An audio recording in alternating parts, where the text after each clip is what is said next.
Welcome to episode 36 of Blackhawks Banter, brought to you by thehockeywriters.com, where you can find content that covers every aspect of the sport, including other team-specific shows just like ours. My name is Shaun Filippelli. Joining me tonight is Greg Boysen, Gail Kauchuk, and Brooke LoFurno. How's everyone doing? Doing well. Good. Well, as we know, it's been a busy day in Chicago. It is Monday as we're recording this, and this episode will drop on Tuesday. A few hours fresh, and there's a lot to talk about, so let's get right into it. Starting the show off with the biggest news of the day, Duncan Keith has officially been traded to the Edmonton Oilers. Although we're waiting for final details and the official announcement, it looks like it's been in exchange for Caleb Jones, 24-year-old defenseman, and a third-round pick. No salary has been retained, which is the surprising part of this trade to most of us. So I want to put it out to you guys and get initial reactions. Given what went both ways and what didn't, how do you feel this move will impact the Blackhawks next season? The writer who broke the news on our site, Greg, I'm going to start with you. As far as the Blackhawks go, obviously no salary being retained. That's the key here. That's the big win. When I first saw all this news breaking and I saw that there was no salary being retained, I had to double check to make sure Peter Cirelli was not still the general manager of the Oilers. Like, I don't know how Stan pulled that off with zero leverage allegedly, but he did. So that's huge. Now the key is you got all this cap space. Don't do anything silly with it. You know, it's okay to have extra space. The Hawks are losing a locker room leader, a legend. You can argue that Duncan Keith was the best and most important player of those 3 Stanley Cup wins. So you're losing that, but you're gaining a chance for these young guys to now step up, play more minutes in bigger roles, and take that next step to finding out who's here for the long term and who's expendable. We're getting Caleb Jones back. Who knows? Right now his numbers say he's an average NHL player, and you could argue that that's an upgrade to this Blackhawks team right now. So he's 24 years old. He's got the potential to get better, but we got to wait for all this stuff to shake out before we can really say, because who knows if he's even going to be on this roster come September, October, with the entry draft coming up and the expansion draft. Within 2 weeks, this roster can look completely different. So I think, and I said it last week or the week before, talking about the offseason, we have to kind of let it all play out before we can really make a final judgment. This is just one piece in a big jigsaw puzzle, and I think it's going to kick off a chain reaction of moves. But right now, the Blackhawks, it's hard to say they didn't win this trade based on what we know. Yeah, it certainly looks like they won the trade, and it will be interesting to see how it all unravels. Agreed. Gail, how does this position the Blackhawks heading into next season? Yeah, it's going to be really, really weird not having Duncan Keith around, and to see how they transform. Who is going to be the number one guy? Are they going to go out and get Seth Jones now that there's Caleb? The thing that intrigues me is, even though they don't have to protect Keith in the expansion draft because he's no longer a Blackhawk, Caleb Jones isn't exempt either. So you still have that same dilemma where you got Murphy, you got Riley Stillman, Nikita Zadorov, and Calvin DeHaan, and now add Caleb Jones to that. So they can only protect 3 of them. But maybe they've already got some kind of a deal in place where they're not going to take a defenseman. And they're looking. Who knows? I guess that's what's intriguing me now, because that's kind of the next step is the expansion draft, to see how that all plays out. Yeah, the expansion draft implications are definitely interesting, and good points all around. We'll see how it does shake out with Jones, or Caleb rather, joining the roster at this point. Brooke, is Chicago in an advantageous position now that they've made this move heading into next year? I don't really see this move as a move that helps us right now, to be honest with you. Like Greg said, it's something that we're going to have to see what they do with it. But even adding Caleb Jones, say this was like a 1-for-1, I wouldn't see it as like a high impact. It's not like a Shea Weber for PK Subban type of deal. But I'm actually really kind of very like verklempt today. It's really hard to see him go, someone that's been the backbone of this team for the past 16 years, but I'm so happy for him that he gets to, be closer to his son. But yeah, I don't see this impacting the Hawks very bigly with Caleb Jones. And I'm actually, to be honest, still a little worried because Stan Bowman is still in charge. It seems like a win right now, but I get kind of worried with what he's going to do next because he can be great one day and then have a complete crap trade the next. So I'm actually kind of scared. So I don't know. It'll depend on what they actually do with this. Yeah, fair enough. I mean, well said, and I'm glad you noted on that Keith got what he wanted, and I think we can all agree that that's what was most important here. So the reality is that he got to go where he wanted to go and puts him in a better position, and that's what he deserves. So for me, as far as what this does for the Blackhawks, just to sort of surmise what you've all basically already said, the freeing up of cap space is huge. That in itself is a win. I don't even care who came back, and I said that on, I think it was our last episode. It didn't matter. The fact that Keith went with his whole salary is a win.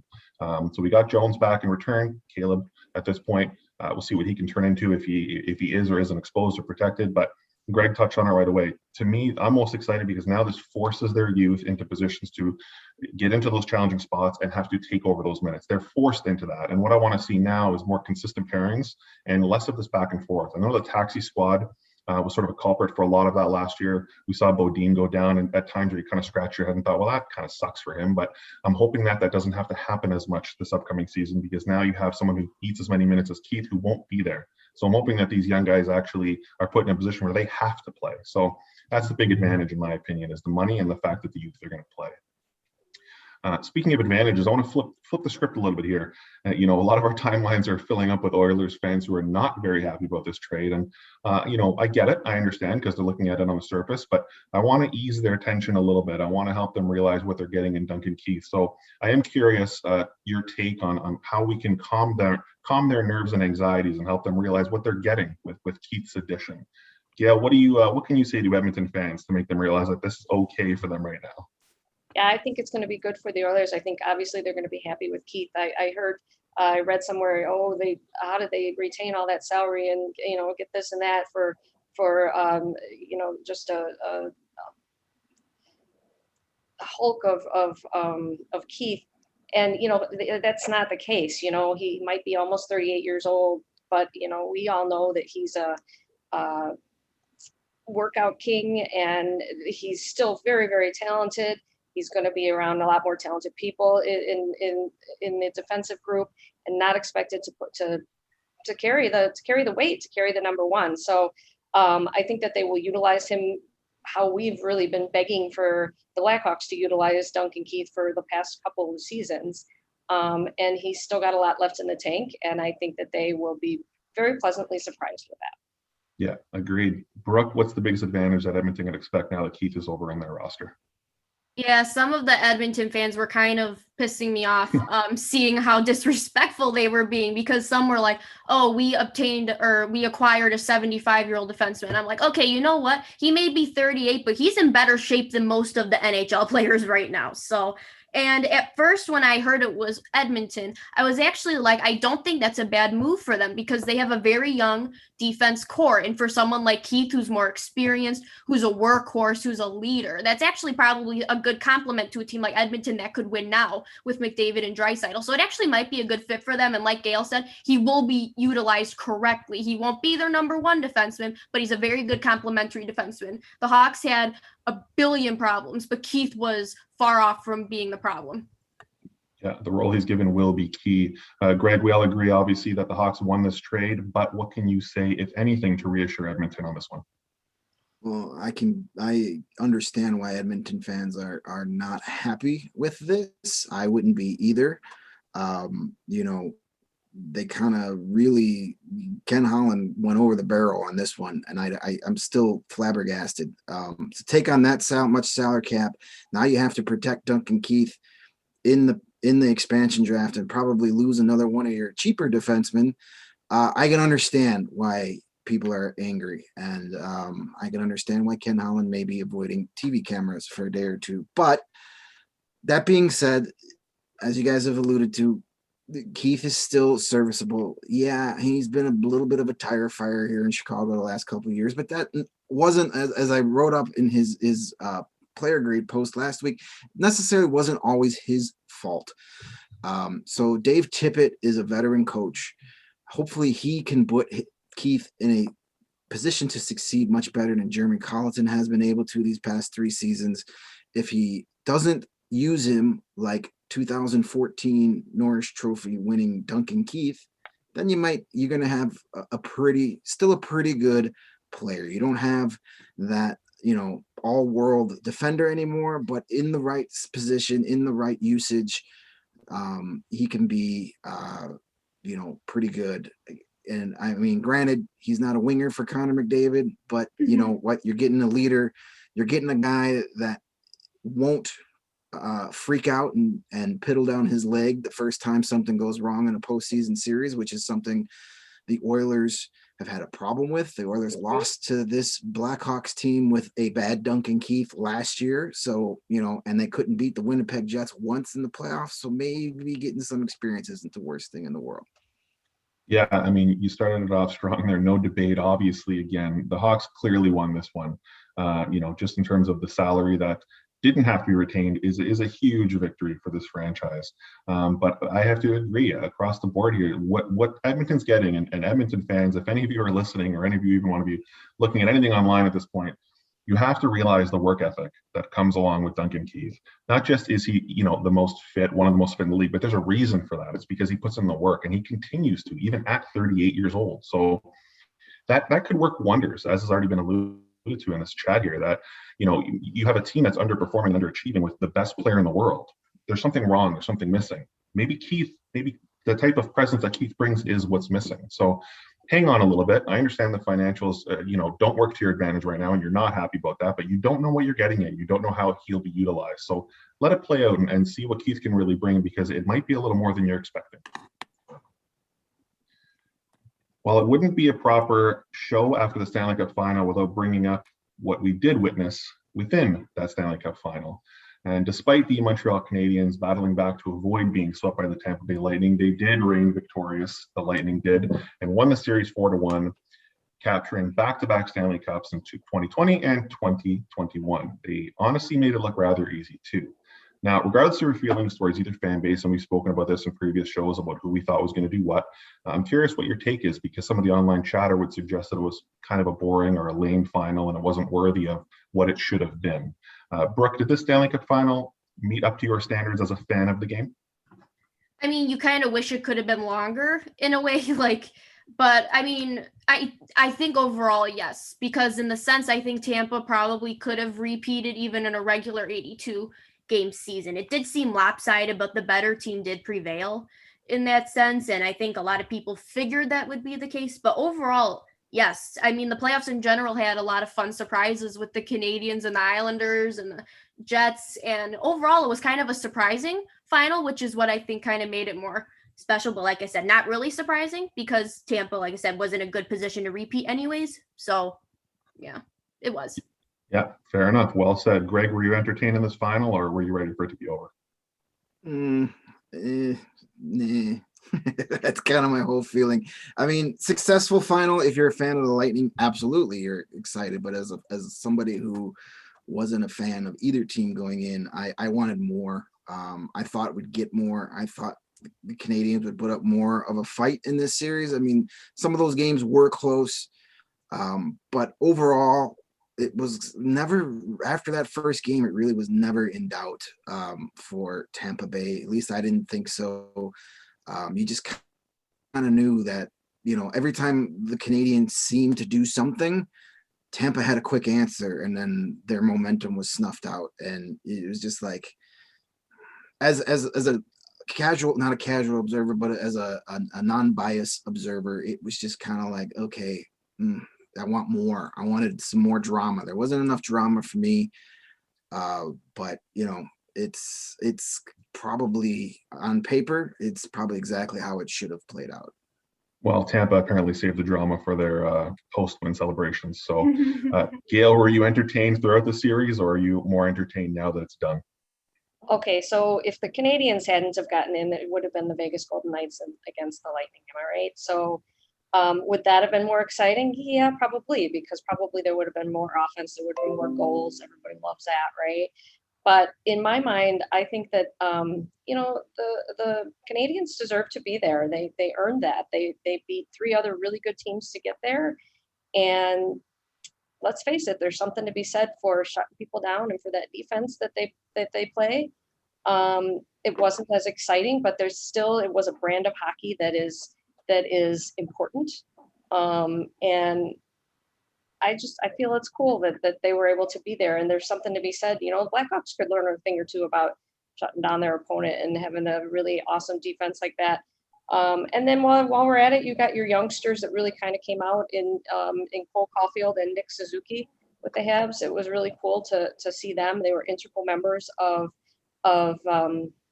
any kind of success. So to me, I liked it. I enjoyed seeing. It was kind of a David versus Goliath to a certain extent, and it was fun to watch. And I still liked it, even if it was a lopsided outcome. We knew that the Lightning were going to win, but I liked it. I enjoyed it, and I thought it was a successful final. Yeah, I mean, good points. Obviously, we would have hoped for a larger sample size to see a little bit more of that kind of hockey. But, both these teams earned getting where they got. And you've all said that already. Montreal shouldn't be looked at in any different position because they earned it. People can call it whatever they want, but the reality is they deserve to be there, and they were.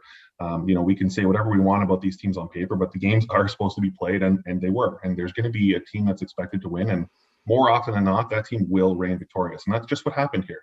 So, I'm not sure why there's so many people are up in arms about this being one of the worst finals they've ever witnessed. And, why couldn't it have been two better teams that were there? These teams deserve to be there. That's it, period. End of story. So if other teams deserve to be there, they would have been.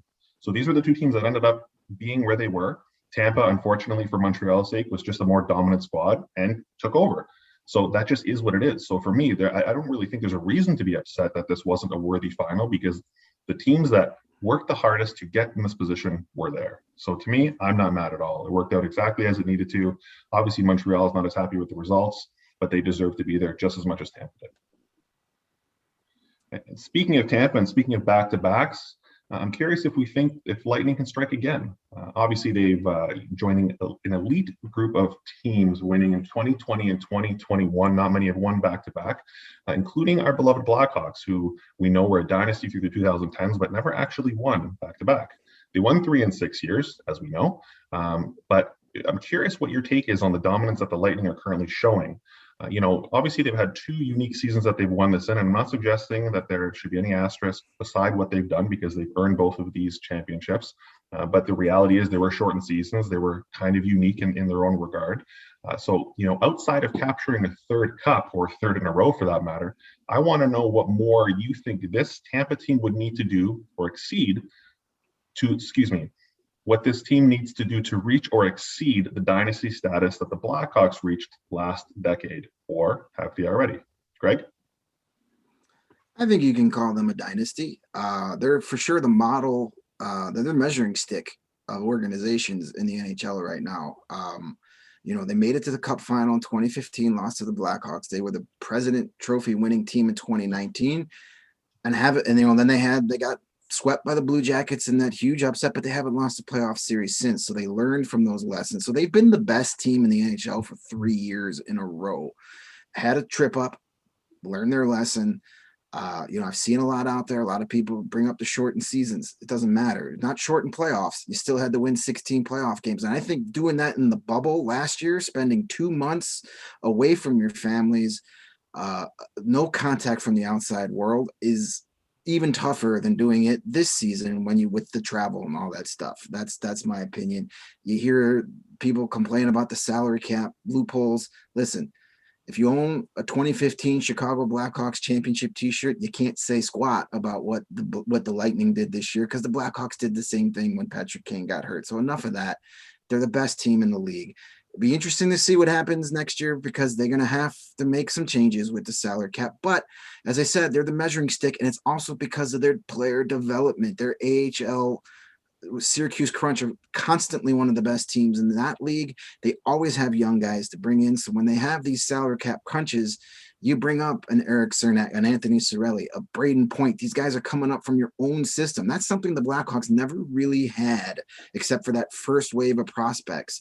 So that's why I think you can call them a dynasty right now, because I don't think they're done winning. Fair enough. Well, Gail, Greg has already crowned them a dynasty team. What's your take? All right. I'm not going to belittle them. They're back-to-backs. It's really, really, really difficult to win one cup, much less two in a row. I would have to agree with Greg that I think that it's even harder with the bubble and the pandemic, and all the difficulties that they had to go to. Shortened season doesn't matter. Everybody works within that same structure. So kudos to them, and I will definitely give them their credit. But I'm obviously biased. I'm not calling them a dynasty until they win 3 in a row. I mean, I would, right? People were arguing that we weren't the Blackhawks weren't a dynasty, because it was, 3 in 6 years, and they really, nothing back to back. So not until 3 in a row. Wow, 3 in a row is what it'll take. Well, Brooke, split the tie. We got 1 dynasty and 1 not. Where does Tampa rank in your book so far? I said no, and I actually agree with what Greg's saying. They are impressive. There's no taking that away from them. You can hate them, but you can admit they're pretty dang good. But my only thing was, I said they're not a dynasty because, like Gail said, they haven't won 3. And my thing is, because they're coming into this offseason with the flattened salary cap and the expansion draft, I don't think that they're going to be able to keep most of the players that were impact players for them in the cup. And that's something the Blackhawks did have. And each Stanley Cup, they were able to keep their core people that got them there. So I think if they can still win a Stanley Cup despite having to lose some major players, then I will be very impressed. But right now I say no because of what they're probably going to lose. Fair enough. So we'll see how that shakes out and see what they can do with a new roster next season. I'm going to make it 3-1 here, Greg, unfortunately, and I'm going to say I don't think that they're a dynasty just yet. I mean, everything you said obviously makes perfect sense, and I think we all agree that this is an impressive team, and they've achieved quite a feat winning back-to-back cups. Not many teams can say they've done that throughout the league, in any sport for that matter, winning 2 championships in a row. So I certainly don't want to take anything away from them there, and I don't want this rationale to sound hypocritical either, so I'll preface by saying that. But the reality is these were shortened seasons, and I know it was tough to play in the bubble. And again, I'm not saying that there's an asterisk, but I want to see the kind of dominance that this team can have with a full schedule and with a proper bracket. It's not to suggest that they can't do what they've done. I just want to see them do it. So that's not really to challenge them and say that it's impossible or they're not worthy or that they would falter. I just personally am one of those, show me, and then I can call you what you deserve to be called. So winning back-to-back is obviously invaluable, and they've earned every bit of that success, but I don't think they're where the Hawks were in the 2010s just yet. But to their credit, they have years ahead of them. Winning back-to-back means that they still have 4 more years to win 1 more and match what the Hawks did. So we'll see if they can do it, and then they'll certainly get my kudos for being a dynasty. And I think that they will be contenders next year for sure. So we'll see how it plays out. Yeah, I don't think they're going anywhere. So, and that's the thing. What I'm saying isn't to water down what they've done or what they can do. I just want to see it before I crown them with that kind of a title. Just to play devil's advocate, because that's fun. Blackhawks won a Stanley Cup in a shortened season too. So. They did, but not 2. Not 2. Yeah, exactly. But also dynasty, we can't call dynasties what we used to. This isn't the 70s with the Canadians or the 80s with the Islanders and the Oilers, where there's no salary cap. There were fewer teams, but you can pay what this. It's just not the same. We can't say, at least in my opinion, you guys can say whatever you want. In my opinion, if you're there at the top for a more than 4 or 5 years, which the Lightning already have, that's impressive in this day and age with the hard cap, because frankly, today's NHL, you're punished for drafting well. When you draft well, you eventually get punished because you can't keep all these guys because of the salary cap. So I think the term dynasty in 2021 is different. We have to look at it through different eyes. Yeah, well said. And you're definitely not wrong there. For me, even going beyond the term dynasty, I would still say, kind of bringing it right back to the question is, I still don't think they've done enough to match what the Hawks did in 2010s. And as biased as that's going to sound, I still want to see them win a little more to then look at that full scope of work and be able to say, yes, now they've reached that status. So whether we call it dynasty or otherwise, I don't think they're where the Hawks were. Can they get there? Absolutely. And it looks like they will, but I want to see them prove it first. I don't think Greg's going to be invited to any of our Thanksgiving dinners. I'm in Canada, so we have it on a different date anyway. I have a passport and I'm free in early October. I'm just saying. Well, keeping things friendly, this is your reminder to subscribe, like, and follow online so you never miss a show. You can even connect with each of us on Twitter. Our handles are right there beside our names. And make sure to engage and we will chat back. All things hockey, all things Blackhawks. Speaking of all things Blackhawks, a topic that we are not shy to bring up is coaching. So, as much as we assess Jeremy Colleton and usually have varied opinions, in the off season is sort of the time to get creative and see where changes will be made. So it made me think, of kind of a unique question where let's look at the scope of all of the coaches around the league and see who we would pick if we had our choice of the crop. So if you're going to replace Jeremy Colleton with any active coach throughout the league, who would it be, Gail? Well, I don't know that I'm too high on any of the coaches that are available right now. Maybe Gerard Gallant. I loved what he did in Vegas, and I'm not really sure he got a fair shot. It was kind of weird that he got let go and they were still having a winning record and all that.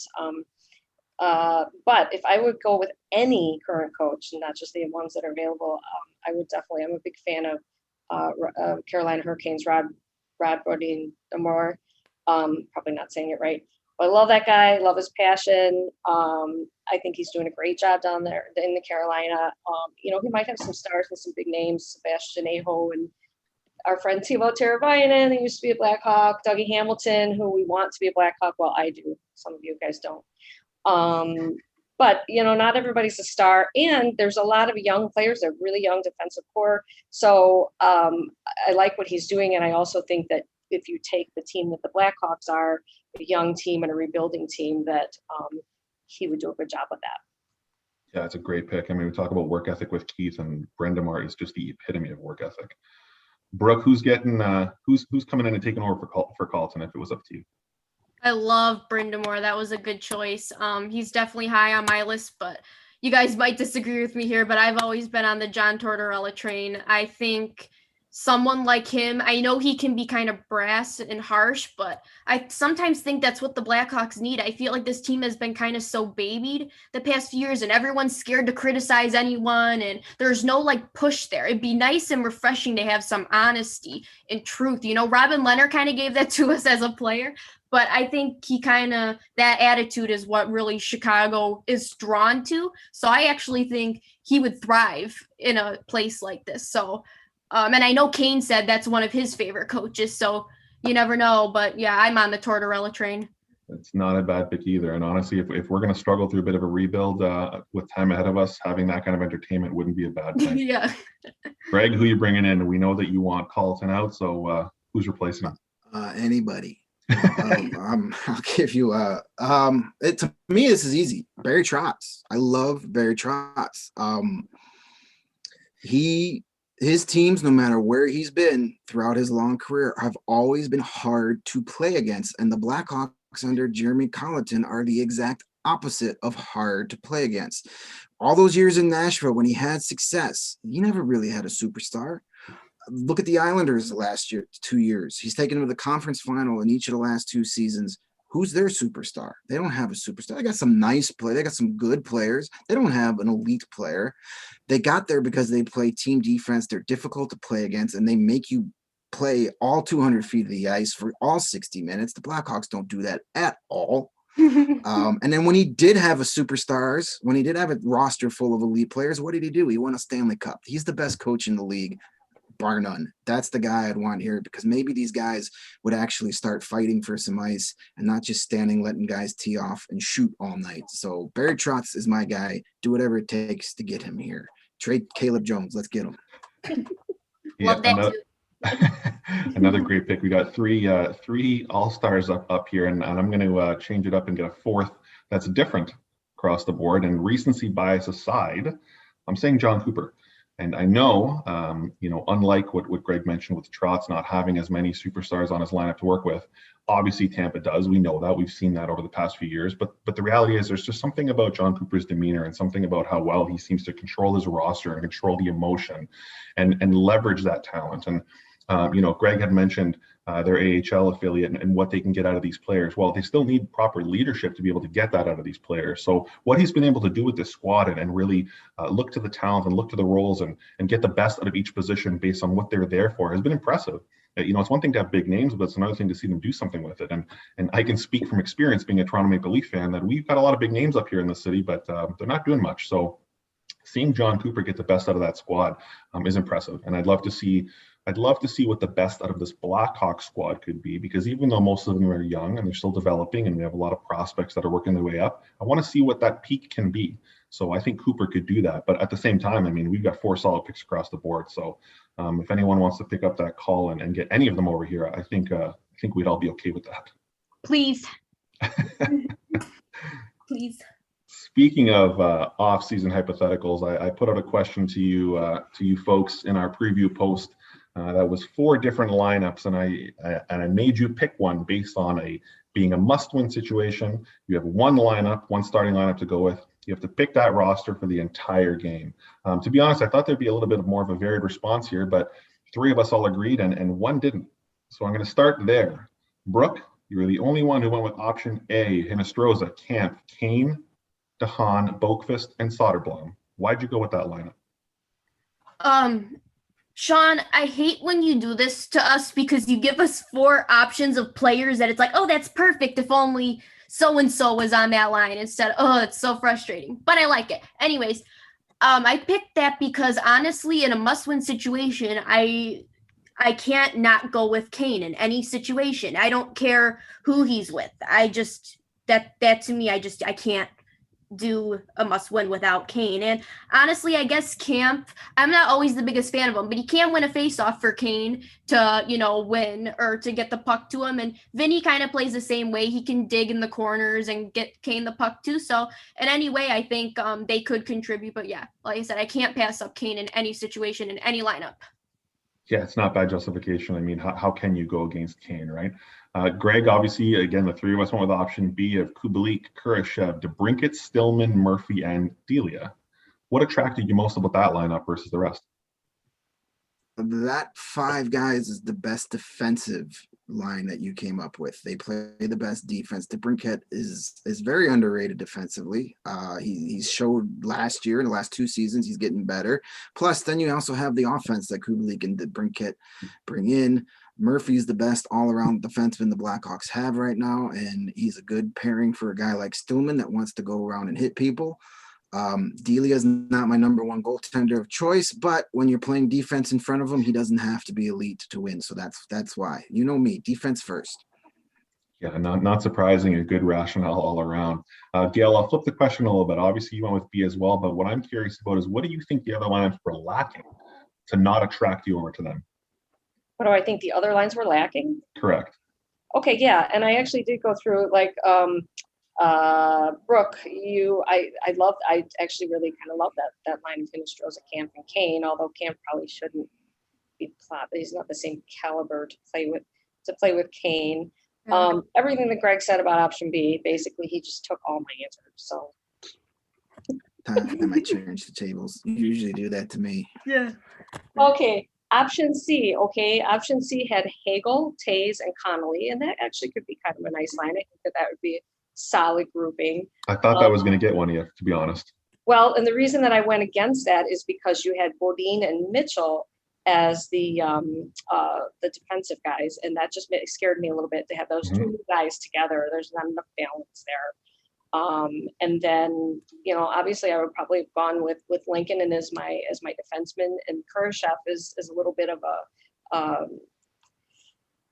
not too strong at center, but again, I think that he could be covered by the other players. So that's pretty much why I went with option B. And I guess I can let you maybe expand a little bit on option D, Shaun, since while we're at it.